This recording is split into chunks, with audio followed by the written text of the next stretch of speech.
we will go ahead and start the January meeting of the Bloomington Board of Park Commissioners, called to order. And Kim, would you start us with the roll call, please?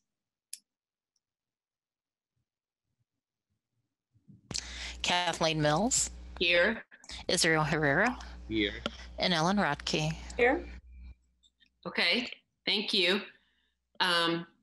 So the order for today is we have our consent calendar, as we always have at the beginning.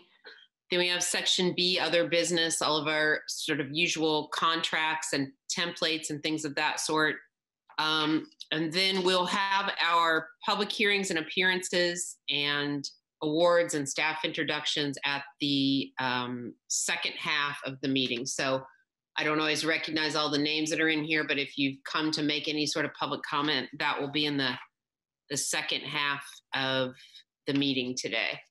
So we'll go ahead with the consent calendar, which includes approval of minutes from the 2 December meetings, claims submitted, non-reverting budget item amendments, review of business report, and then just a little bit of declaration of surplus. So do we have a motion to approve the consent calendar? I'll move.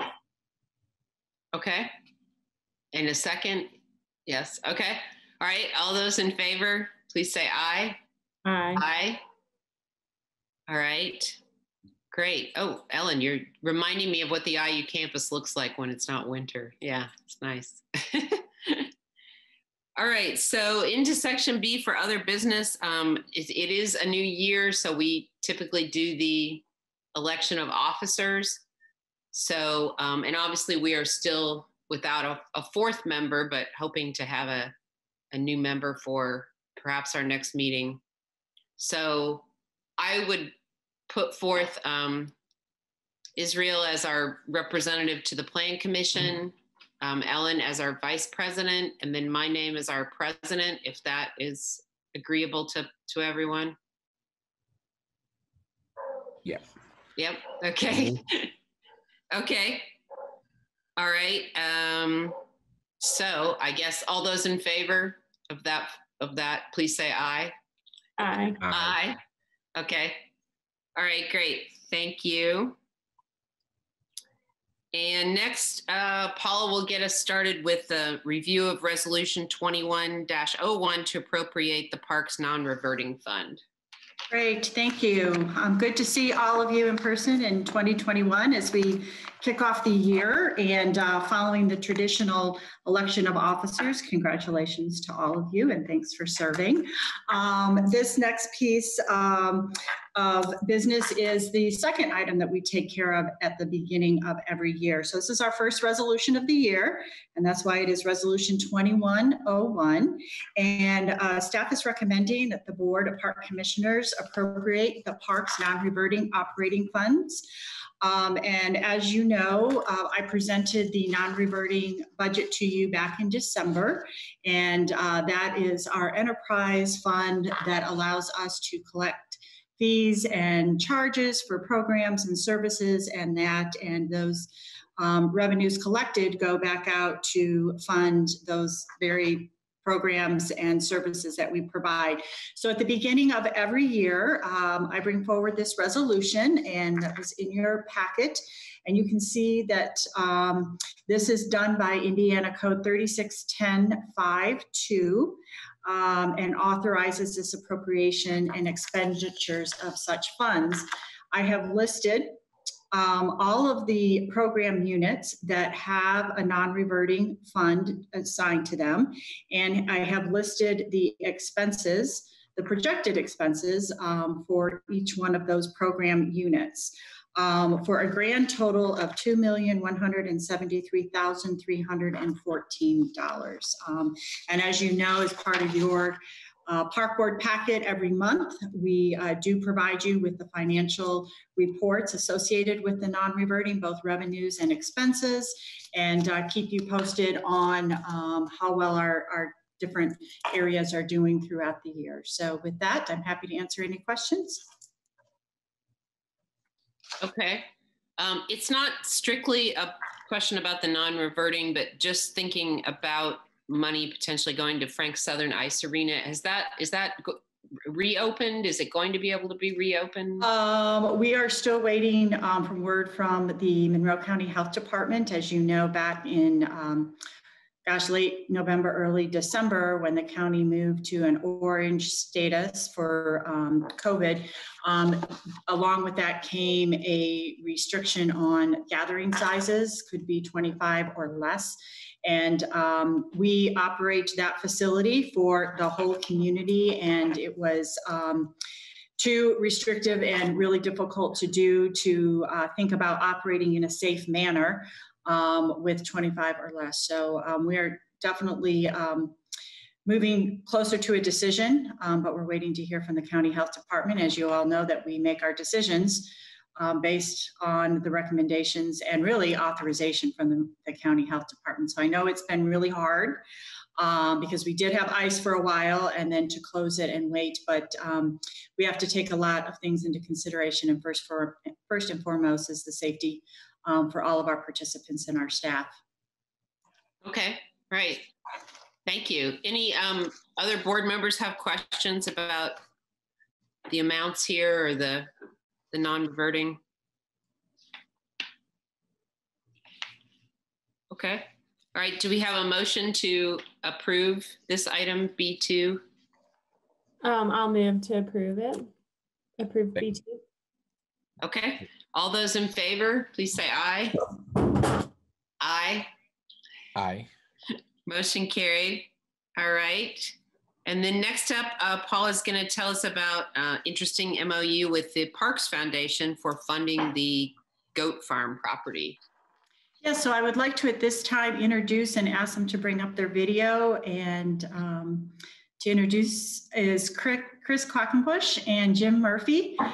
Jim Murphy, as you all know, has been on the Park Foundation for a number of years, as is Chris, but Jim was our president for the past 2 years, and Chris is our new president. So it was quite fitting to have them both here today. We are very excited about this donation, and what I have before you to approve is an MOU between the Parks Department and the Bloomington Parks Foundation. And as you know, we have very dedicated volunteers on our Parks Foundation who spend so many hours representing the department and seeking donations and helping us with projects where we need that little extra help. So in late 2020, we were approached by the Rogers family, who had donated the land, which is known as the goat farm property. They donated that to the Parks Foundation back in 2007. And then in 2009, the Parks Foundation deeded that land over to the Parks Department. There was a little bit of discussion back in 2013 about a master plan that was shared with the donors, but for a lot of reasons, that's just about as far as it went. So in late 2020, like November, December, the Rogers family came back to the Parks Foundation wanting to make a donation for the passive development of the goat farm property.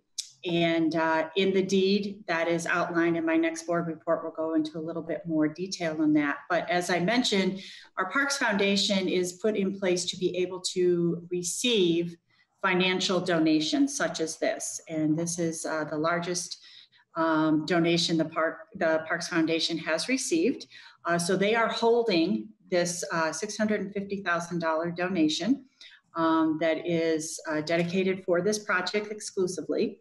And because they hold it, the Parks Department will be the project managers, will run the project. And as my next agenda item outlines, we'll be working with the contractor on the project. So this MOU outlines the process for us, the Parks Department, to invoice the Bloomington Parks Foundation for reimbursement for all of the costs for this project. So we invoice our foundation on a monthly basis for a variety of different grants that they hold for us. So we have a very solid process, monthly invoice schedule that we follow with the Parks Foundation, and this MOU just outlines that. in detail. The MOU would commence upon your approval, and it would be in place until all of the assets are at zero, so until we spend all of the money and the project is complete. So with that, as I said, I'd like to introduce Chris Quackenbush, who's our current president, and I'll let him introduce Jim Murphy, who'd like to say a few words. Yeah, first off, I'd just like to say we're honored to work collaboratively with the Parks Department and donors to develop this property and the addition that will be to Bloomington. Unfortunately, I came in late on this project, and Jim Murphy was really the head of this along with Paula. I'm working with the donors, so I'm going to ask him to be the primary speaker on this today, but thank you for having me. And Jim, here he comes. Can you hear me okay? We sure can. Okay, good, thank you. Thank you, Paula and Chris. As Paula said so eloquently, as she always does, the Parks Foundation Board is here to support the Parks and Recreation Department, City of Bloomington. And the Parks Foundation has been around for a long, long time, since 1967, I believe is when it was originally organized. And our mission is to represent the Parks Department and help support them to go from good to great, basically, to receive gifts on behalf of donors to then turn around and gift those to the Parks Department. And we do that sometimes in way of gifts such as the one today, or sometimes it could be land or other things of that nature. But today we're happy to say it's a large gift. We also help support the other department assets such as Banneker Center, Parks and Rec departments, Parks and Rec, playgrounds and scholarships as well. But today we're here to talk about the wonderful gift that's been given by the Rogers family, by Sherman and Meredith Rogers, the largest gift that we've ever received. It's just phenomenal that they're going to be able to turn what's referred to as the goat farm into a wonderful passive park. And on behalf of Chris Quackenbush and myself and the entire Parks Foundation Board, we want to thank the Rogers family for this amazing gift that will help families and generations to come to be able to enjoy this wonderful park and be able to take advantage of this. So, and also on behalf of the Parks Foundation, we ask for the Parks Board's support for this MOU between the Parks Rec Department and the Parks Foundation Board. Thank you. All right, thank you, Jim. Thank you, Chris. This is exciting, a very large gift. I'm a little wistful that if Les were here, he would be able to give us some historical perspective, maybe on even where the property is and all of that. But it's very exciting to think about this being developed in the future. So do we have any questions or comments from other board members? Otherwise, we can have a motion. No question, but it's great, you know, to hear all the history, you know, behind the farm, and congratulations for all those years. Okay. Yes. And Ellen? Oh, no, I think it's great. I'm excited that they wanted to come forward with this, and yeah, I'm excited to see how it all is implemented. Okay. All right. And do we have a motion to approve this MOU with the Parks Foundation? Yeah, I'll move to approve. I second. Okay. All those in favor, please say aye. Aye. Aye. All right. Motion carried. And then we get to find out a few more details here in the next item before the contract with Mater Design that Paula will also tell us about. Great, thank you very much. And thank you, Chris and Jim, for attending. So we're very excited to bring this contract forward with Mater Design. I'm seeking approval of their contract not to exceed $61,100. And so this is the first step that we take when we proceed with a park project. As I mentioned previously, Mater Design was under contract back in 2013 and did a very preliminary master plan that was shared with Sherman Rogers at the time. And when the conversation started up again at the end of 2020, we had another contract with Mater Designs to just tweak that a little bit in the budget, and that's what helped us come to the donation amount that we received at the end of the year. So our next step is now to enter into this contract with Mater Design, and the scope of services is pretty thorough, but what they will be doing is some survey work out on the site. And as Kathleen said, for those of you watching that don't know where the goat farm is, I think so many of us just know the goat farm, but it is at the bottom of the hill on Winslow Road, where the roundabout is at Winslow and Rogers Road. So real close to Childs Elementary. It's a wonderful location because through many years of trail development, we can now access this property from up at Alcott Park. You can walk on the path down through the woods and get down to Sherwood Oaks Park that takes you along the Jackson Creek Trail into the goat farm property. So, and then on up. So a great location. So they will be doing some survey work under this contract. Design development, as I mentioned, we have a very preliminary master plan, but now really getting down into the weeds and the fine details. Followed by, they will be charged with putting together the construction documents and putting it out to bid, and then the construction phase services that go along with a project of this size. So it's just a little bit of the fully funded amount. So obviously the donation will go towards the project itself. We have shared this information with our staff that have responsibilities. And then I should mention that both Sherman and Meredith Rogers are very interested in taking this journey with us. So they will be attending some of our project meetings. There will also be, as part of this contract, a public meeting where we will invite the community to come and see where we are with the designs, receive that input. So very much that open conversation. And again, per the original deed of the donation of the land, we reference the word passive recreation. This property is currently has a beautiful prairie, which will stay in place. In fact, we will be expanding on that prairie, but it's in a floodplain. So the area that we're talking about is pretty small.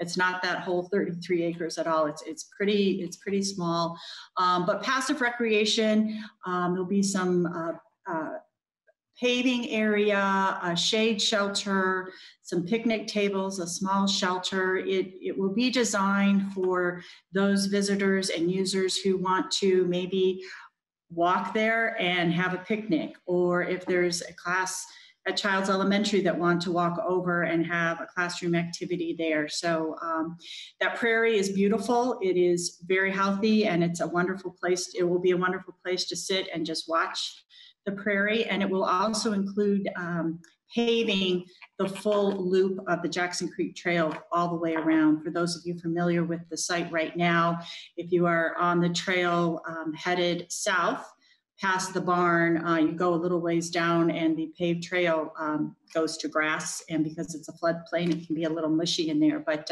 the donors were very keen on having that loop completed, so there'll be more opportunity for walking. So I feel really, we've done lots of projects with Mater Design. They're currently under contract for the Griffey Loop Trail, so we have a great working relationship and a lot of good back and forth, and we're excited to work with them on this project. Okay, great. Yeah, thank you for explaining that, Paula, and also the passive design element. I know there's just a few details about that here, but I'm sure we'll look forward to hearing more. And it's great to hear that the Rogers family wants to be involved and be at some of those meetings as well. So I think we are, yes, ready for a motion for this item B4. Yeah, I'll just say I have a walk scheduled there on Friday. Oh. And I love that area, and I'll be excited when the path goes all the way around. So that's exciting. So yes, I will move to approve the contract with Mater. I second. Okay, all those in favor say aye. Aye. Aye. Aye. Right. Motion is carried. So thank you, Paula, for those details. Thank you. We'll have to start getting used to calling it the Rogers family farm. Yes, instead of the goat farm. And in true fashion, when the project is complete, and we will definitely have an opening and a celebration and the official naming of the park. Okay. All right. Great. Yeah, there probably aren't any goats out there anymore. So Not anymore. we'll have to stop calling it There that. used to be, yeah, not anymore. Yeah, a long time ago. Okay, so next up, Crystal Ritter is going to tell us about a contract with King Snake for sound equipment services. Yes, hello, Crystal Ritter, Community Events Coordinator.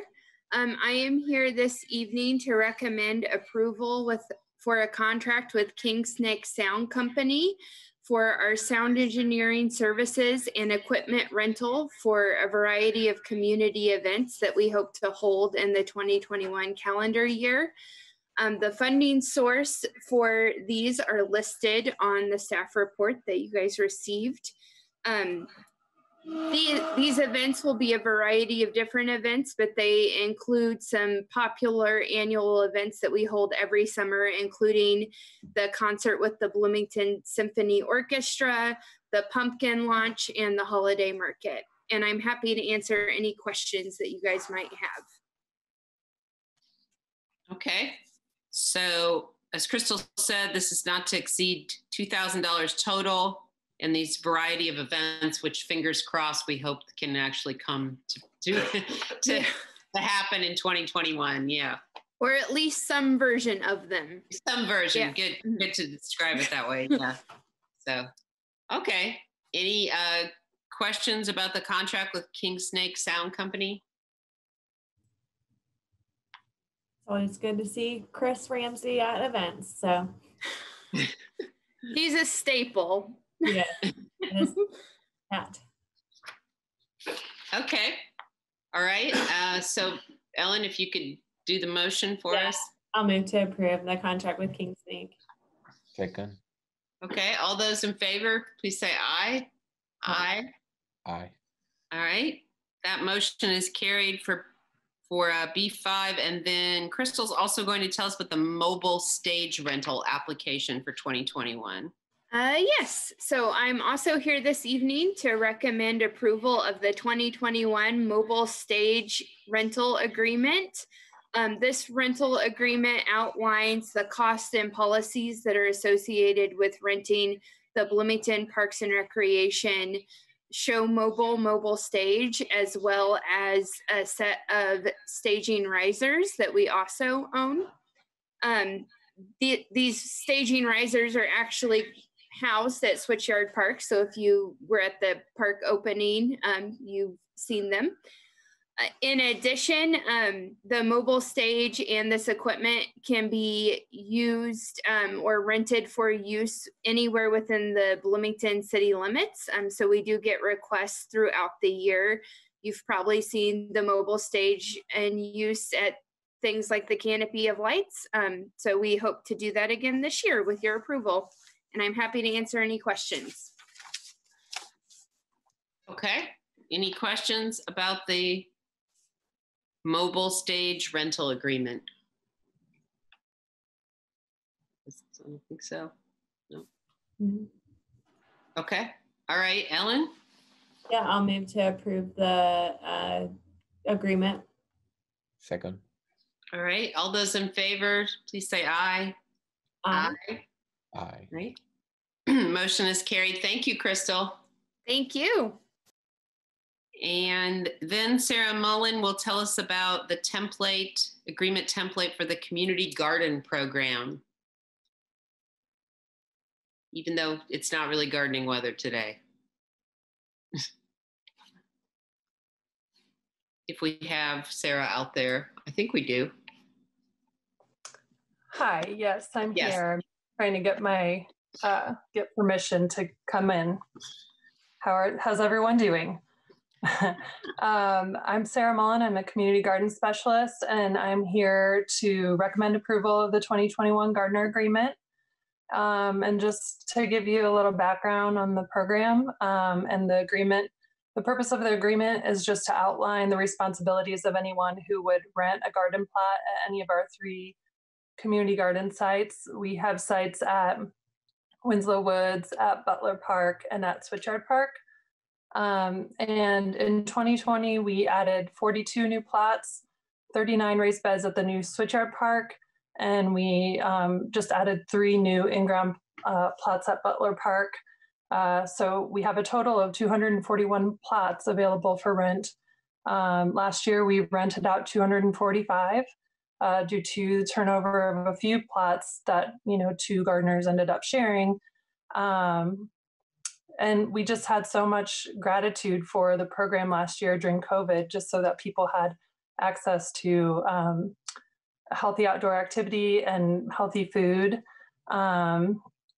So with this contract, we have made a few changes this year, and that includes designating all of the plots for organic growing only, and removing tillage from all the plots, and allowing staff to enter gardens just to remove invasive or seeding weeds. We've made these changes just to maintain soil health and actually try to build some soil health in the gardens.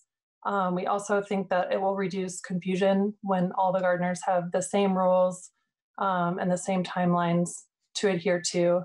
And that way, hopefully we can spend some more time doing things like education and less time explaining rules. Happy to answer any questions if you have them. So I'm just curious, Sarah, so before, were there some marked organic and some marked non-organic then? Is that? Yeah. Okay. We did just at one garden at the Willie Streeter garden at Winslow Woods. We had one area designated that was tilled and conventional growing. And then we had some that were organic and tilled. It just makes it complicated for gardeners to know what kind of plot they're supposed to be doing, what plot they're using, and what kind of rules they need to follow. So it does also just limit the amount of conversation and confusion that we have. But it's also, I think the main point is that it's also healthier for the garden. Sure. Yeah.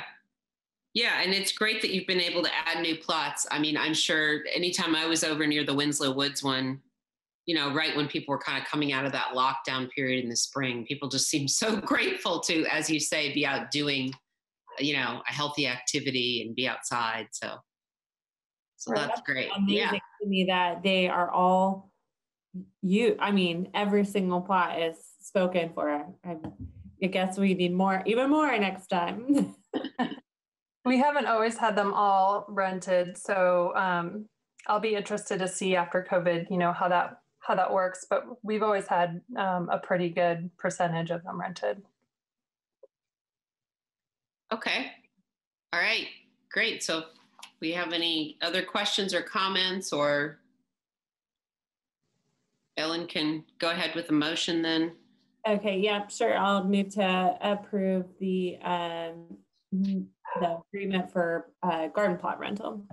I second. All right. All those in favor, please say aye.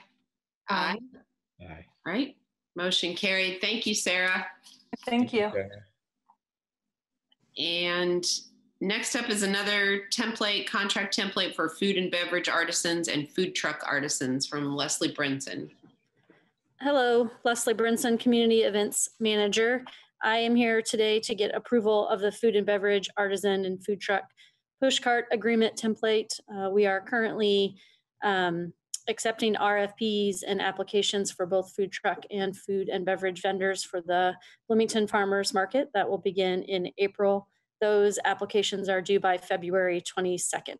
And then they will be reviewed by staff and members of the advisory council. And then food and beverage artisans will be notified at that point if they have a space at the market in April or moving forward. And at that point, we would ask them to sign this agreement. The agreement doesn't have very many changes from last year. We did change dates. All dates now obviously revolve around 2021. We kept the fee at 7.5% of their monthly gross sales. And we added some language concerning COVID-19 protocols that the legal department has suggested. Both agreements are the same, and they've been reviewed by city legal, and I'm happy to answer any questions that you might have about them.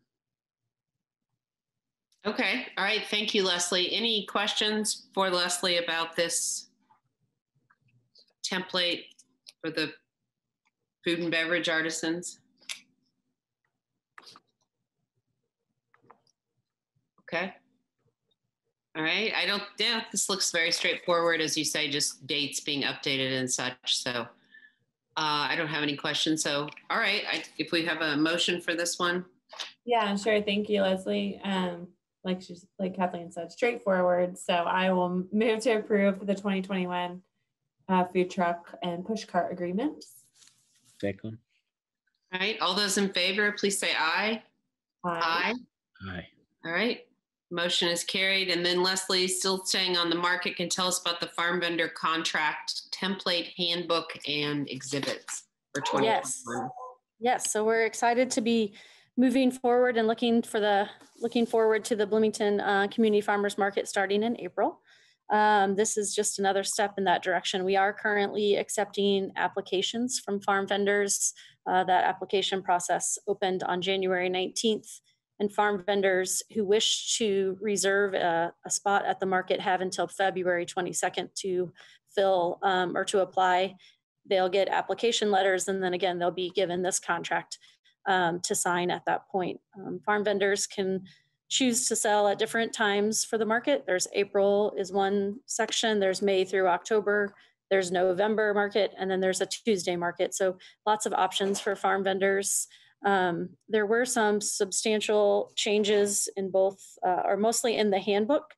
The only changes this year to the contract itself were updating of dates, including the COVID-19 language.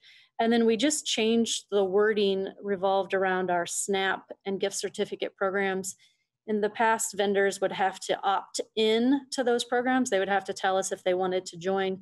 This year, we're making them opt out as a way to encourage more vendors to participate in the SNAP and gift certificate program. I think most vendors do anyway, so it'll just be a little easier for those. And you only have to opt out of that program. So as far as the actual contract, those are the only changes that were made.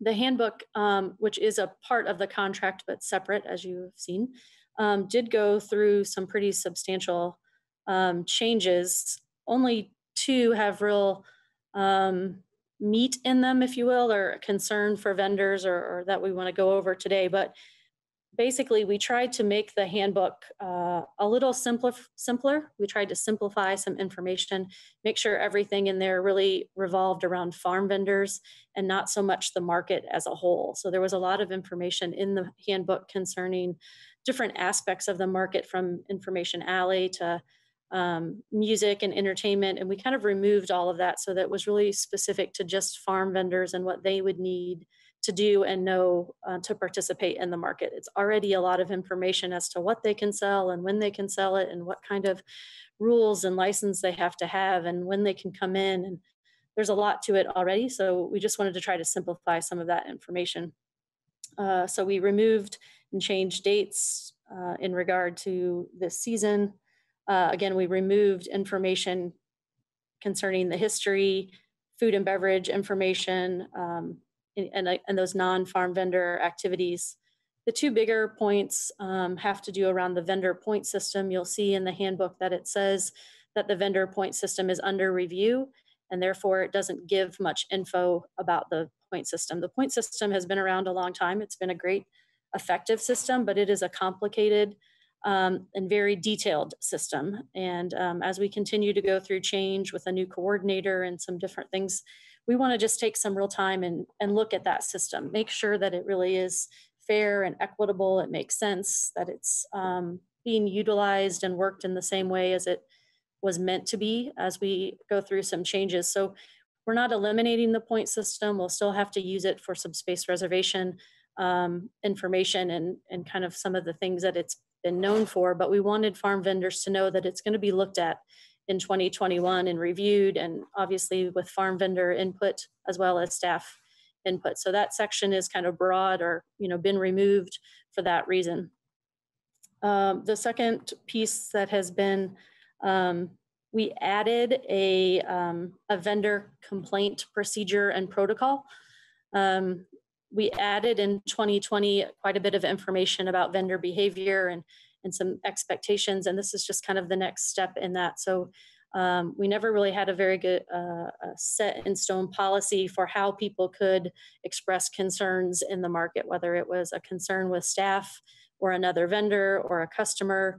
There wasn't a clear process in how you move forward. So we've included this process that gives vendors some information about how they can do that. It has to be in writing within a certain time period, but the process that we as staff will take, that we could look for help with the health department, with the Human Rights Commission, with BPD, that will have written answers and written information provided to those that are a part of it, and that those will be in their file, and that we'll be taking these steps. So we were doing a lot of that already. It just wasn't in a process that people could see and really understand. So we included that information in this year's handbook.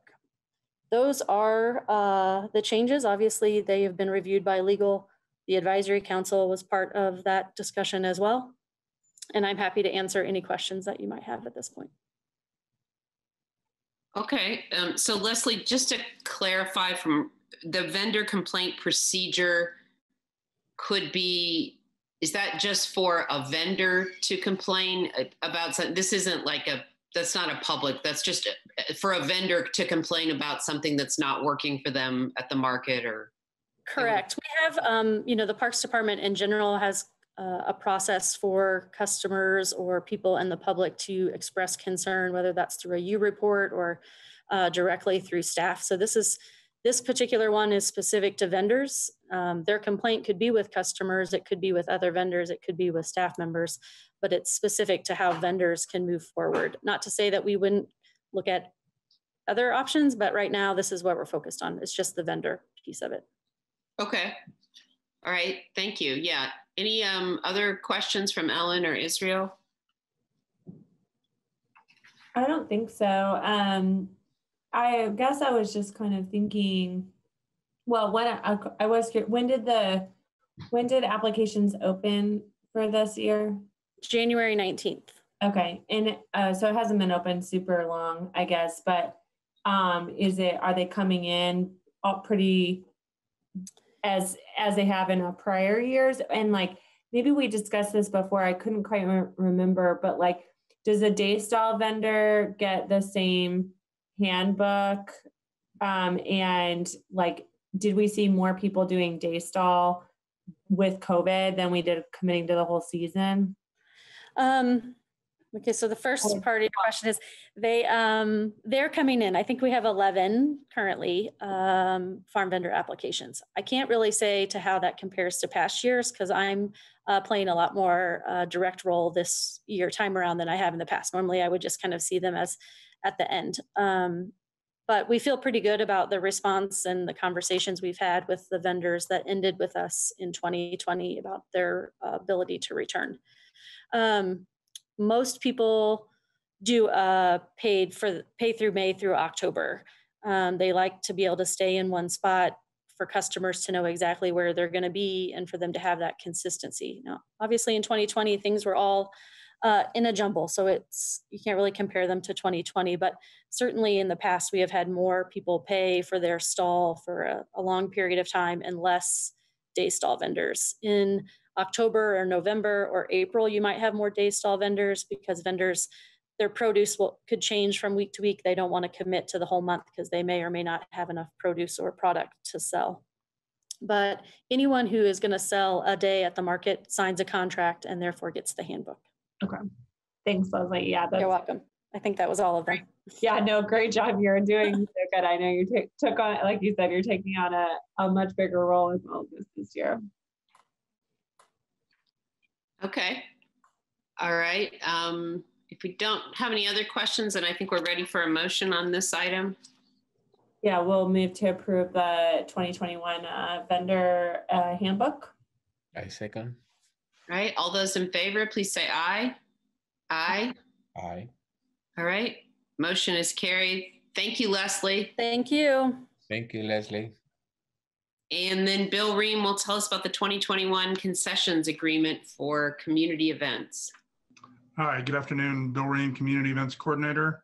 I am here to recommend the approval of the 2021 concessions agreements for various community events.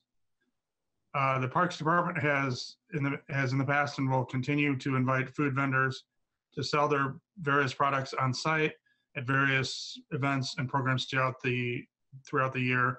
This can be, sometimes it's restaurants, sometimes it's food trucks, certain events it's a little mix of both. And they will, every year we have them pay a 10% of their daily gross sales to the department. And we will continue to do that this year. And we feel that having the food at these big events or smaller events really helps to the overall ambiance of the event. We have been using this agreement for several years and it's been working really well. And the vendors are always agreeable to the fee, and there are no major changes for this agreement for this year. And I am happy to answer any questions you may have. Okay. All right. Thank you. So 10%, you said that's the same. That hasn't changed. Right. Yeah. Exactly. Okay. All right. Any questions for Bill about this one? No. Okay. All right. If we can have a motion then to approve this one. Yep, I'll motion to approve the contract for concessions at community events. I second. All right. All those in favor, please say aye. Aye. Aye. Aye. All right. Thanks, Motion Bill. carried. Yeah, thank you. And then next for B11, Joanna Sparks will tell us about the service agreement with JB Salvage for green waste service. Good afternoon. This is Joanna Sparks, the city landscaper, and I am here today to recommend approval of a service agreement with JB Salvage to remove green waste for us at the Switchyard Park. They have been providing this service for us at the Adams Street Operations Center since 2016.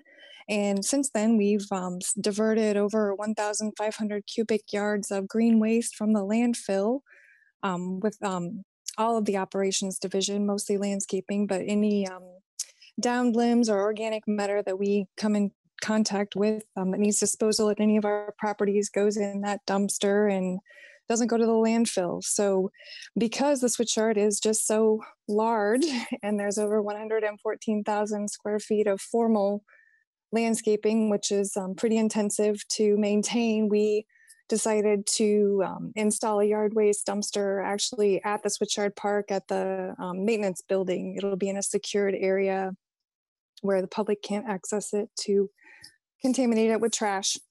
But we just, it'll be a lot more efficient for staff to just remove yard waste on site and dispose of it there rather than driving back and forth to the operations center. So we think this is a really successful program, and we're looking forward to expanding it. Okay. All right. That's great. It's always good to hear about that being diverted from the landfill. So any questions for Joanna? No? Okay. All right. Well, looking for a motion then for this one, green waste service. Yeah, we'll move to approve the contract with JB Salvage for the composting service. Second. All right. All those in favor, please say aye. Aye. All right. Motion is carried. And then Joanna will also tell us about the partnership agreement with MC Iris. Yes, Joanna Sparks, city landscaper again. I am also asking the board to approve yet another year of partnership with the Monroe County Identify and Reduce Invasives, MC Iris. This will be the third year that we will have worked with them to actively engage the community with invasive plant awareness education activities. We started off in 2019 and we were able to put in 180 volunteer hours over the course of our partnership in 2019. And very excitingly, we started 2020 at our first event, we had 138 volunteer hours. Boy, we thought we were really gonna make something happen in 2020.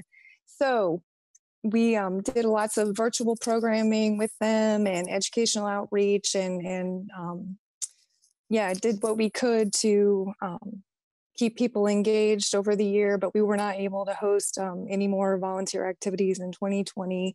We do have our schedule set up for 2021 and with high hopes starting in March at Griffey Lake. We'll have a very small, we're going to limit it to 12 volunteers, and we will we'll go to work on garlic mustard again this year like we did last year. And we're just hoping that we can just carry that momentum forward and yeah, keep working to build community awareness on the impact of invasive plant species on all of our properties, but also in particular do outreach actively with the neighborhoods surrounding our properties in hopes that the efforts that we put in on our properties to remove invasives can ripple out into the neighborhoods and just have a much larger positive impact on the Bloomington community as a whole. So I'd be happy to talk about this for hours, but yeah, so I'll stop talking and answer any questions if you have them. Okay, thank you, Joanna. And I love that it's called Weed Wrangles. I yes, like that. And that's actually a national program. Oh, it is. Okay. Yeah, we're big time stuff here. We didn't know it until we got our partnership going and have just been able to network with all kinds of small communities and doing what we're doing. So yeah, it's really exciting to see how many people are dedicated to this issue and making strides all over the place and having fun doing it. You've definitely educated me over the last couple of years. I know in the spring and in the summer, I'm out in my neighborhood, probably in an annoying way, pointing out to people, that's an invasive species. So I think people are definitely starting to understand the importance of getting rid of some of those things. So we'll keep it up. Yeah. Okay. All right. So MC Iris partnership agreement for another year. Do we have any questions or comments about that? Yeah, I don't have, I agree. I just echo your enthusiasm, Joanna, and Weed Wrangles is a great name. And we are really lucky to have a group with like in MC Iris, a good partner with them who are so passionate about this issue, which is, it really impacts the entire environment. So it's something that's very important. And I love when I see the signs around the parks that say, this is an invasive species. And, so that's great. I'll move I'll make a motion. Okay. Sure. Okay. Did you have something, Israel? Sorry. No, second. I said. Oh, okay. Yeah, motion. Okay. All those in favor, please say aye. Aye. Aye. Right. Motion is carried. So thank you, Joanna. Yes, thank you very much. And now we'll hear from Barb Dunbar about trail lighting project for Winslow Sports Complex. Good afternoon, Barb Dunbar, Operations Coordinator. I'm here today to seek approval of a contract with the Cassidy Electrical Contractors for the installation of some new bollard-style lighting at Winslow Sports Park. This is one of our last few remaining general obligation bond projects, so that is where it is funding from. The cost for this project is $28,000. Just a little bit of background. Kim's putting up some photos showing the existing lighting that we have there now, and then the pictures below there, what is proposed, what this contract, represents. This is the lighting that we'll be putting in. So just a bit of background. Originally, these trail lights have been through a process. Let me tell you, when I was looking into this, I was like, wow, these things have been through a lot. Originally, there were 16 Ballard-style trail lights installed in 1998. Approximately 5 years after installation, all were destroyed by vandals. In 2003, the Department operations crews designed and modified and replaced the original bollards with a more vandal-resistant light structure, which is what you're looking at there in the photo. It was a concrete. They were able to save the tops, and then they put them on these short, stubby, made in-house. We made these concrete bollards. All new underground wiring was contractually laid at this time. Approximately 10 years later, 8 of the new lights were stolen and are vandalized and were replaced with the plastic version. So that's just the top. Some of those were originally like a heavy duty metal, brass maybe even, and then we had to replace some of them with plastic. More recently, 3 years ago, the South 8 lights were contractually rewired due to a shorted wire that was killing power to the lights. So now the department wishes to upgrade the lighting. Once again, we're going to try and upgrade the lighting to LED, of course, and install more aesthetically pleasing light fixtures, which will serve the purpose to safely light the trail while also being sustainably efficient. So those are what the new bollard lights will look like. And if I can answer any questions, I'd be happy to do so. Okay. Boy, those old lights have been through a lot. Yes, they have. 1998, it sounds like it's time for them to go. Yeah. Yeah. Okay. All right. Any questions for Barb?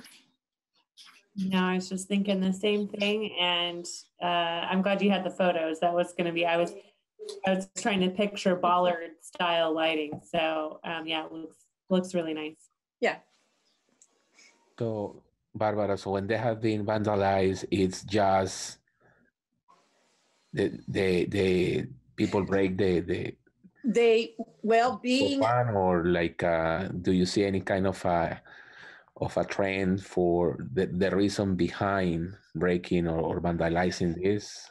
Is the same sound? Baseball bats. They were using baseball bats to the bollards because that's fun, right? Yeah, that was a large part of it. We were finding they were just being beaten heavily. So, well, we hope that these will hold up. These are pretty heavy duty. There's hardly anything out there vandal resistant, as you know, particularly if you're including graffiti along with that. But we definitely need to upgrade them, and we definitely need to upgrade to LED lighting. So this will be very nice, and we can only hope that these will hold up and last. Okay. And one other question is, so I seen in your report that they have been vandalized several times. So is there any idea of maybe using like cameras in order to see, like keeping track of this kind of that's always up for discussion, I guess. We do have cameras in some sites. It's in the woods. It's really in I don't know if you're familiar with that trail. I guess that would always be a topic of discussion that could be addressed and talked about. I frequent that trail too, and I know what you mean. It would be difficult with where it's located. It's not really like it is. I mean, it's the Winslow Woods. It really is kind of a area that's pretty far from any other structures or. Yeah, the way the trees and underbrush are along there, to placing cameras, it would be hard to constantly maintain keeping the brush back enough to where cameras would be, there wouldn't be branches and limbs in the way of the cameras.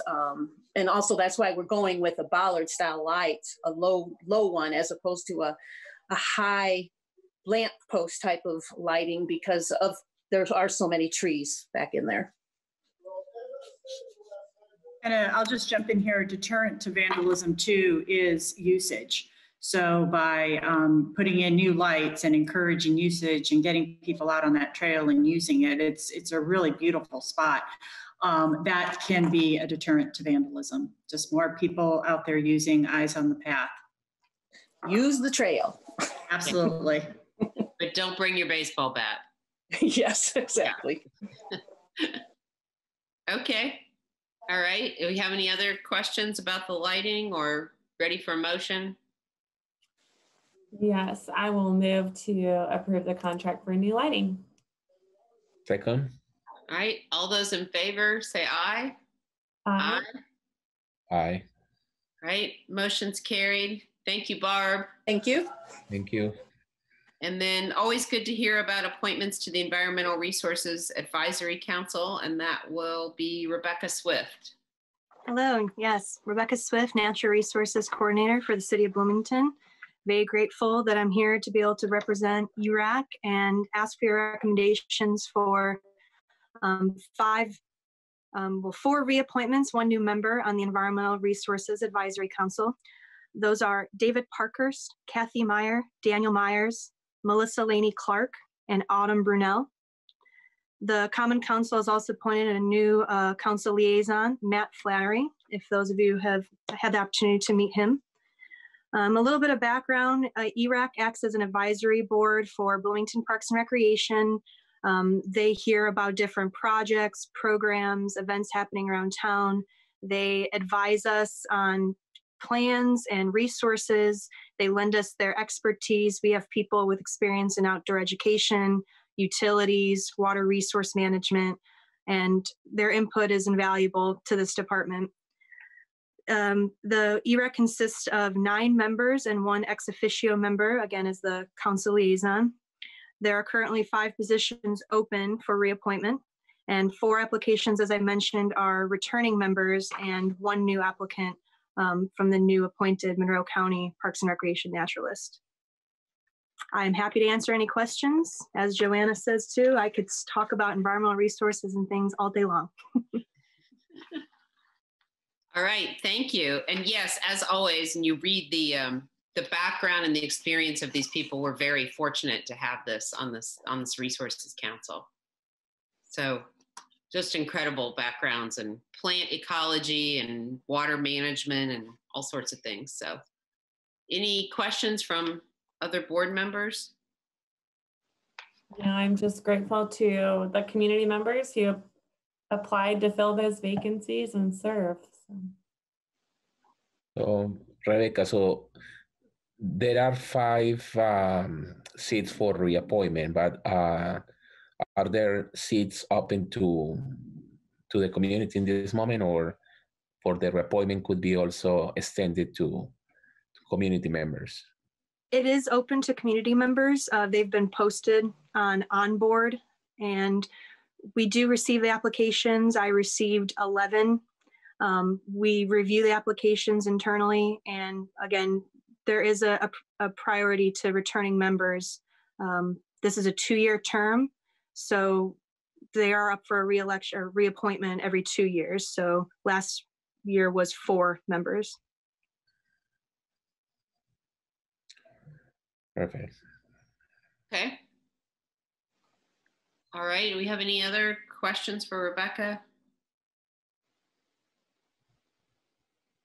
All right, I think we're ready for a motion then from Ellen. Yeah, I'll move to approve the appointments of those individuals to ERAC. Second. All those in favor, please say aye. Aye. Aye. Aye. All right, motion carried. Thank you, Rebecca. Thank you. And then for B15, we'll have information about the partnership agreement with the plant truck project from Corey Hawkins. Hi, everyone. I'm Corey Hawkins. I'm the program specialist at the Banneker Community Center. I'm here seeking approval of a partnership with the Plant Truck Project in support of the National Recreation and Park Association, Nrpa, a Nutrition Hub grant. Bloomington Parks and Recreation was one of 15 agencies across the country to receive an $80,000 grant over the course of a 2-year span to address food insecurity in our community.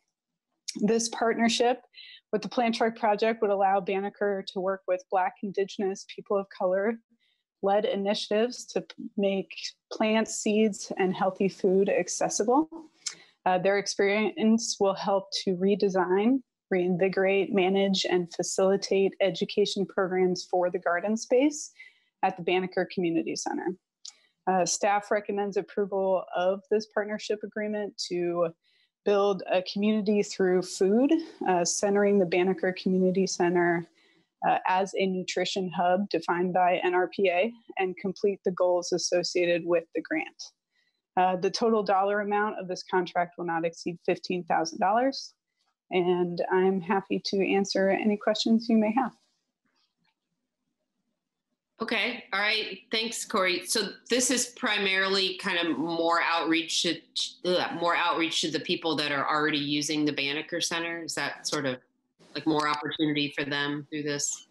Yeah, that's certainly who we're hoping to reach immediately. An additional piece of the Nrpa grant is actually a community survey that will be IRB approved, working with several health and wellness professors with IU to develop a comprehensive survey that will go out to residents within a 30-minute walk of the Banneker Community Center to really get to the heart of what the needs and wants of that local community is, and really try and reach more individuals as it pertains to a nutrition hub.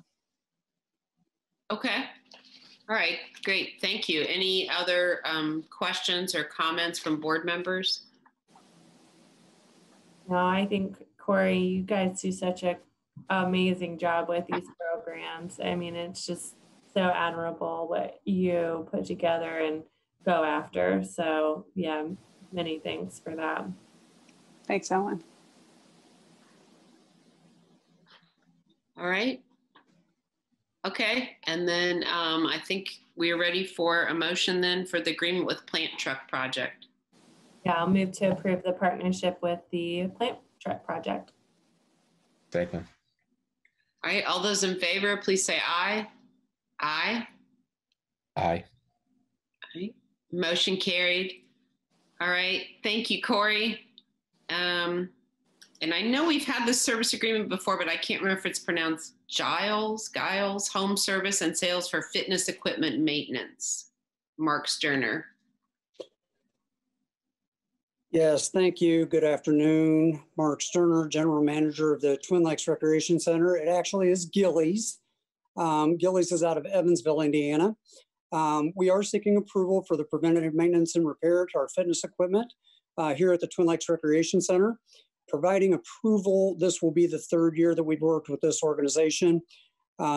Gillies, they typically will come and do a quarterly just maintenance check on all of our equipment, cleaning, that type of thing. What's unique about Gillies in reference to other companies that we've worked with is that we don't pay a trip charge with this particular company.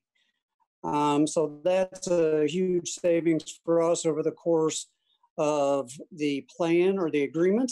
The other portion of this is that with other companies, we've gotten 4 preventative plans, and then we've had to call, schedule an appointment, schedule repairs, and then pay a trip charge. But they also include 4 additional visits without any trip charge whatsoever. Now, after the 4th charge, we do pay labor for repairs at $50 per hour, and then that's plus travel.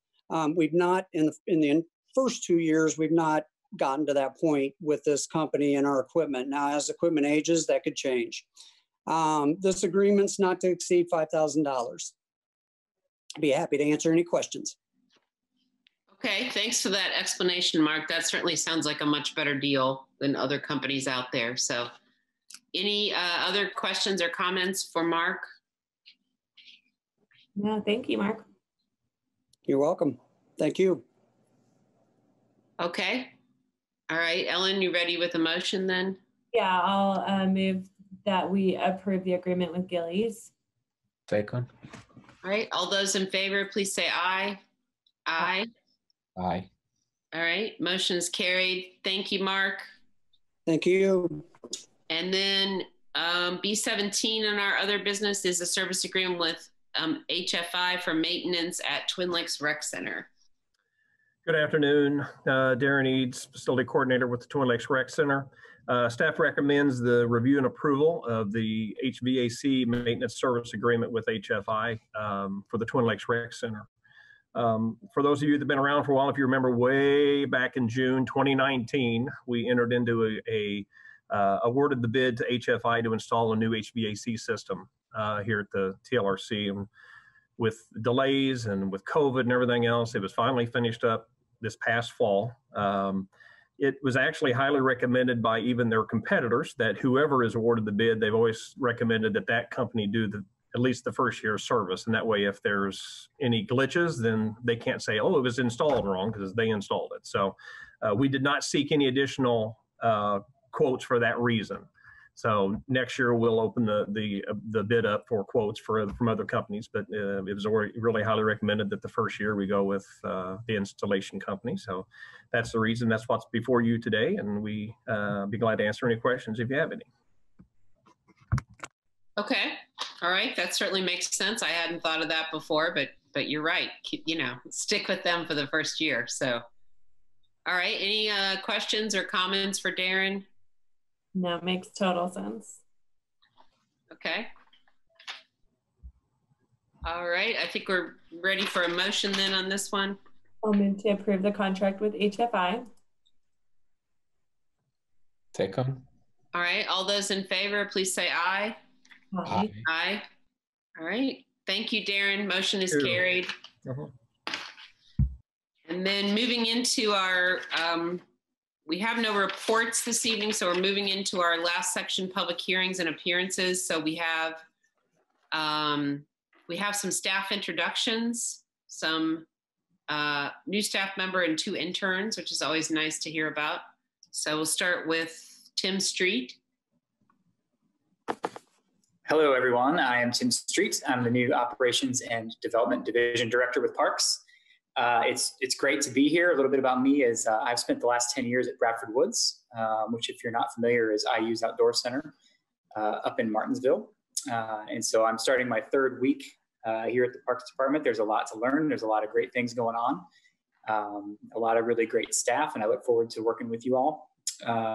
In particular, I think parks are such an important part of our public community and such a low barrier gateway to outdoor experiences for everybody. And I'm looking forward to being a part of facilitating that.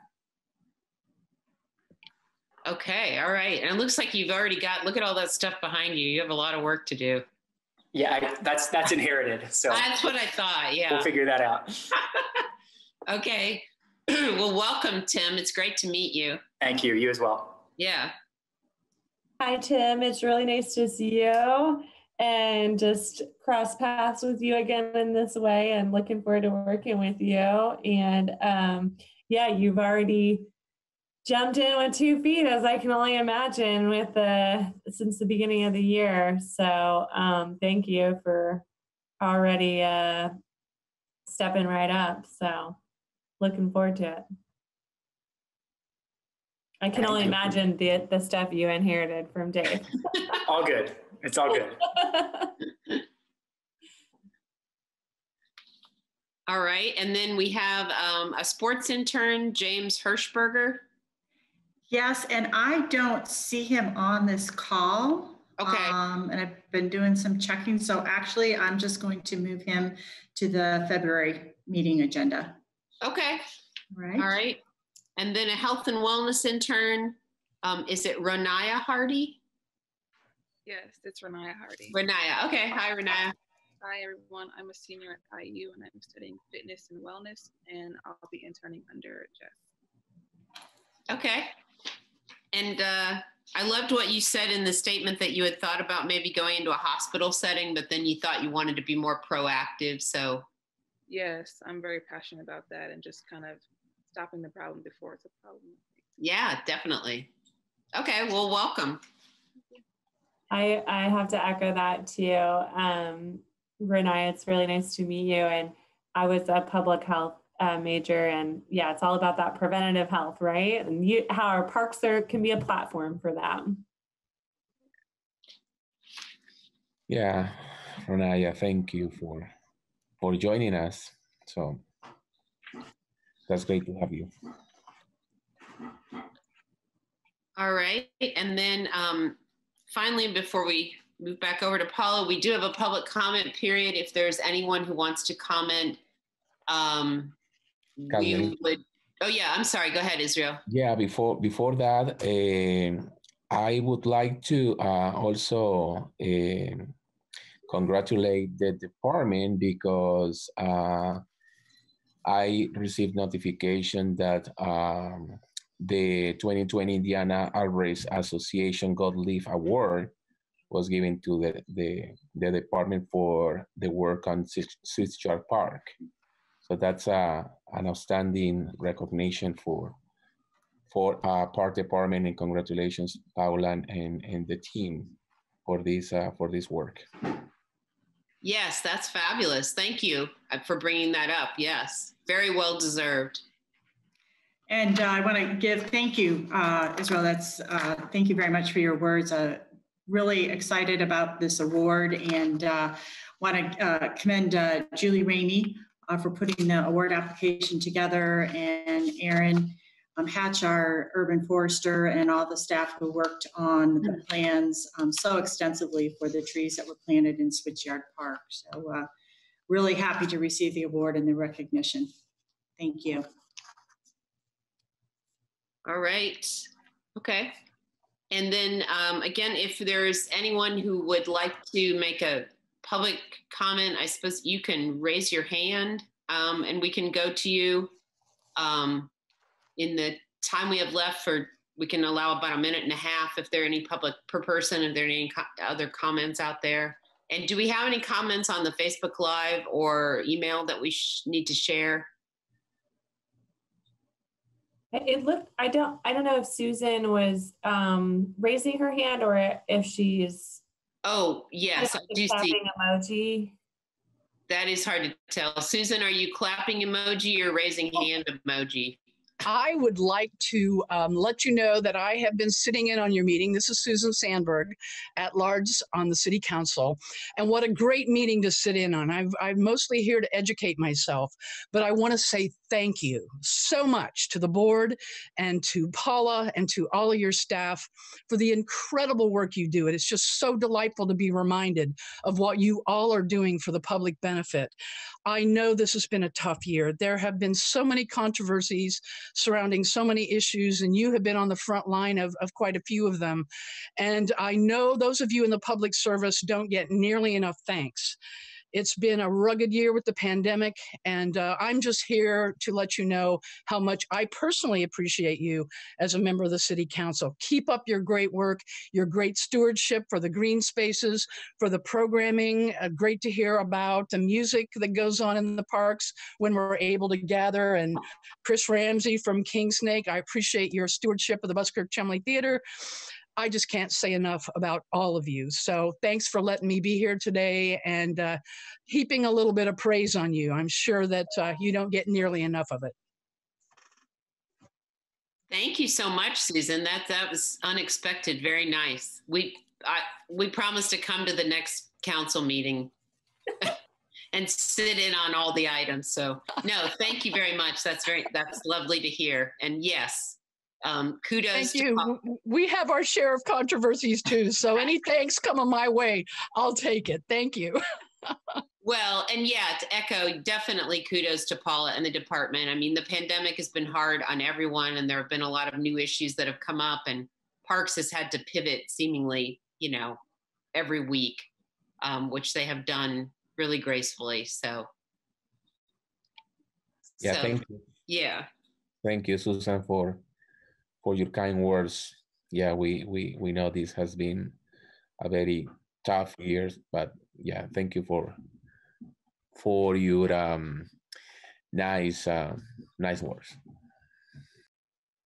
Agreed. I'll say thank you also, but also I think for as much as we've dealt with as board members, I think the staff and Paula have taken on even more. So really all credit to them and muddling through. And I was talking to someone recently and she said, oh, people just keep saying this is the new normal. This is the new normal. And it's like, it's not even a new normal because every week it still changes.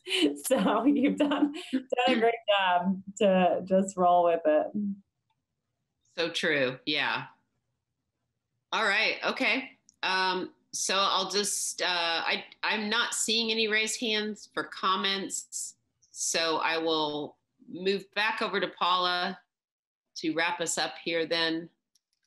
Thank you. And there was nothing in my email comments wise to report either.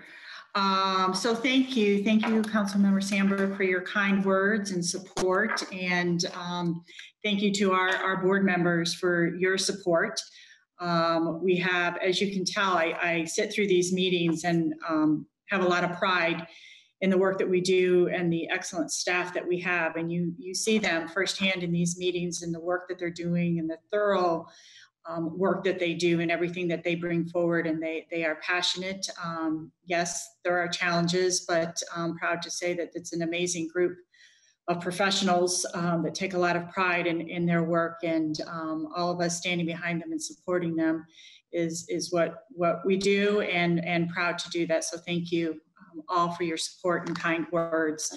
I just want to give a shout out to our own park board member, Ellen Rodke. She's probably going to be like really embarrassed, but in the Bloomington Business Journal, there was a nice profile about Ellen and what she does, and as a young professional in Bloomington. So she's definitely jumped in, and I know this is only one of her volunteer positions that she holds. So she definitely loves the community and is pouring her whole heart and soul. So if you have not seen that, let me know. I'd be happy to scan and email that to you. But congratulations, Ellen. It was really nice and nice to see that, hey, she's one of our park board members. So thank you very much.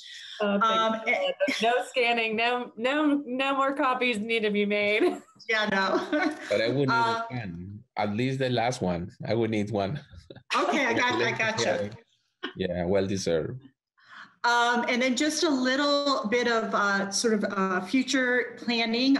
We were notified by National Park and Recreation Association that our reaccreditation visit will be done virtually the week of June 7th through the 11th. We don't have the particulars, but I'm just sharing that with you because there is always an opportunity for our park board members to interact with our visitation team. And of course, will all be done virtually. Leslie Brinson is guiding our reaccreditation process, and she herself is a visitor, so she has already participated as a visitor in a virtual reaccreditation. So we are looking forward to that, so just put that on your calendar. But that is a process that we go through, as you know, every 5 years, very intense with the over 100 standards that we must meet.